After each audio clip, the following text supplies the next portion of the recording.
नमस्कार दोस्तों, आज की चर्चा का विषय है LIC का नया यूलिप प्लान इंडेक्स प्लस, जिसका टेबल नंबर है 873। यह यूलिप यानी कि यूनिट लिंक्ड इंश्योरेंस प्लान। इस प्लान के अंतर्गत आप जो पैसा लगाएंगे उसका निवेश LIC के इन्वेस्टमेंट के एक्सपर्ट शेयर मार्केट के इंडेक्स फंड में करेंगे। सिंपल भाषा में आप इसे LIC का म्यूचुअल फंड कह सकते हैं। तो जो लोग भी शेयर मार्केट में पैसा लगाना चाहते थे लेकिन जानकारी के अभाव में मार्केट में पैसा नहीं लगा पा रहे थे, तो वैसे लोग इस पॉलिसी के माध्यम से शेयर मार्केट में निवेश कर सकते हैं। LIC के इंडेक्स प्लस प्लान में आपको लाइफ का कवर भी मिलेगा और शेयर मार्केट का रिटर्न भी। इस प्लान के अंतर्गत आप जो प्रीमियम का भुगतान करेंगे उसका थोड़ा सा हिस्सा लाइफ इंश्योरेंस की कवरेज में जाएगा, लेकिन खास बात यह है कि मैच्योरिटी के टाइम पर वो पैसा वापस मिल जाएगा। साथ ही साथ इस पॉलिसी में गारंटेड एडिशन भी है, मतलब मार्केट से रिटर्न तो मिलेगा ही, साथ ही साथ LIC की तरफ से भी गारंटेड एडिशन के रूप में एक्स्ट्रा रिटर्न मिलेगा। गारंटेड एडिशन कितना मिलेगा इसे आप इस टेबल में देख सकते हैं। अब जानते हैं इस पॉलिसी को कौन कौन से लोग ले सकते हैं और उसकी आवश्यक शर्तें क्या है। इस पॉलिसी को लेते समय आपको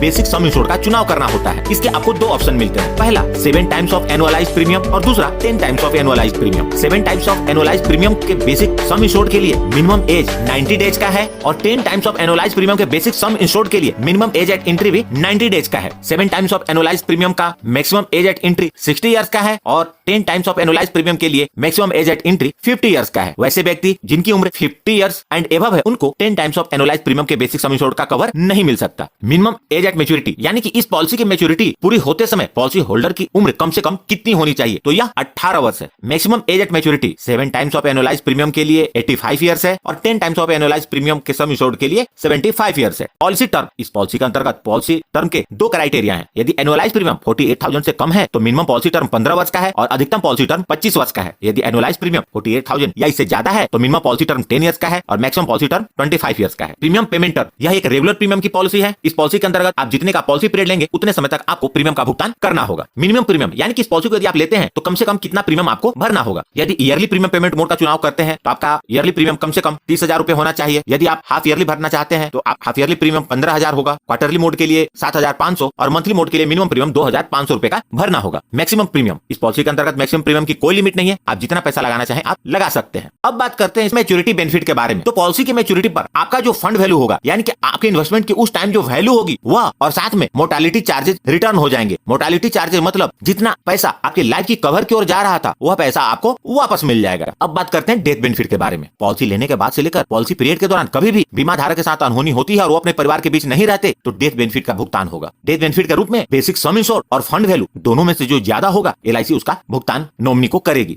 राइडर, इस प्लान के अंतर्गत LIC linked accidental death benefit rider उपलब्ध है। इसके लिए आपको अतिरिक्त प्रीमियम का भुगतान करना होगा। पार्शियल विड्रॉल, इस पॉलिसी की खास बात है, इस पॉलिसी के अंतर्गत 6ठे वर्ष और उसके बाद आपको कभी भी पैसे की जरूरत पड़ती है तो आप अपनी जरूरत के अनुसार कुछ पैसा निकाल सकते हैं। आपको जितने पैसे की जरूरत होगी आप उतने यूनिट का विड्रॉल कर सकते हैं। लॉक इन पीरियड, इस पॉलिसी के अंतर्गत 5 साल का लॉक इन पीरियड है जिसके तहत आप इस पॉलिसी से पैसा 5 साल के बाद ही निकाल पाएंगे। सरेंडर ऑफ पॉलिसी, पॉलिसी लेने के बाद इसे आप कभी भी सरेंडर कर सकते हैं, लेकिन 4 साल पूरा होने के पहले यदि आप पॉलिसी को सरेंडर करेंगे तो आपको पॉलिसी डिसकंटिन्यू करने के डिसकंटिन्यूएशन चार्जेस पे करने होंगे और यह चार्ज 1,000 से लेके मैक्सिमम 6,000 तक का ही हो सकता है। लेकिन 4 साल पूरे होने के बाद यदि आप पॉलिसी सरेंडर करेंगे तो कोई भी चार्जेस नहीं लगेंगे और आपका जो भी फंड वैल्यू होगा आपको पूरा वापस मिल जाएगा। आइए इसे एक एग्जांपल से समझते हैं। मिस्टर लखन जिनकी उम्र 30 वर्ष है 25 वर्ष की पॉलिसी टर्म के साथ इंडेक्स प्लस पॉलिसी को लेते हैं। Mister Lakhan half yearly premium payment mode का चुनाव करते हैं और हर 6 महीने पे 50,000 रुपए का प्रीमियम भरते हैं। उन्होंने बेसिक सम इंश्योर्ड 10 लाख रुपए का लिया है और उन्होंने फ्लेक्सी ग्रोथ फंड का चुनाव किया तो उन्हें गारंटेड एडिशन का भुगतान कुछ इस प्रकार होगा। इसे आप यहाँ देख सकते हैं। 6ठे वर्ष में 5,000, 10 वर्ष पूरे होने पे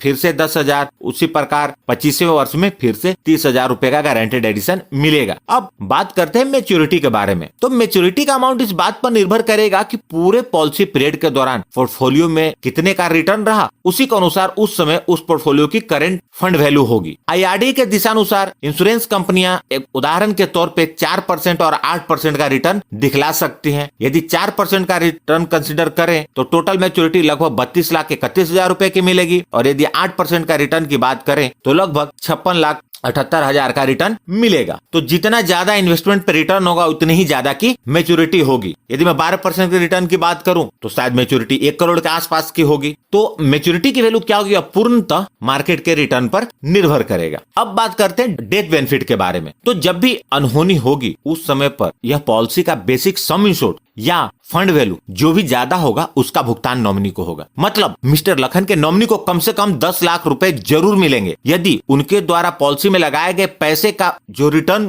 के साथ कैलकुलेट करें, यदि करंट फंड वैल्यू जो होगी वह 10 लाख से ज्यादा होगी तो फंड वैल्यू का भुगतान होगा। तो प्लीज इस वीडियो को लाइक करके मुझे प्रोत्साहित जरूर करें। यदि आपके पास इससे जुड़ा कोई सवाल है तो उसे कमेंट बॉक्स में लिखें। और सबसे महत्वपूर्ण, यदि आपने चैनल को अभी तक सब्सक्राइब नहीं किया है तो कर लें और जुड़ जाए हमारे साथ इंश्योरेंस प्रोफेशनल से इंश्योरेंस की जानकारी के लिए। और साथ में बेल आइकन पर भी क्लिक कर दें और ऑल सेलेक्ट कर लें ताकि जब भी मैं न्यू वीडियो अपलोड करूं वह तुरंत आप तक पहुंच जाए। और अंत में अपना कीमती समय निकालकर इस वीडियो को देखने के लिए आपका बहुत बहुत धन्यवाद।